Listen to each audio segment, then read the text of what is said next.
in Dhaka yesterday.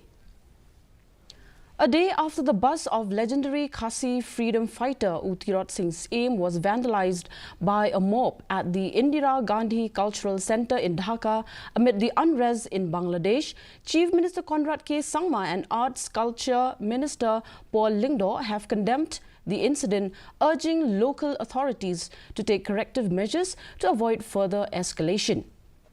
The bust of Tirot Syiem was unveiled by the Meghalaya government at the Indira Gandhi Cultural Centre in Dhaka earlier this year.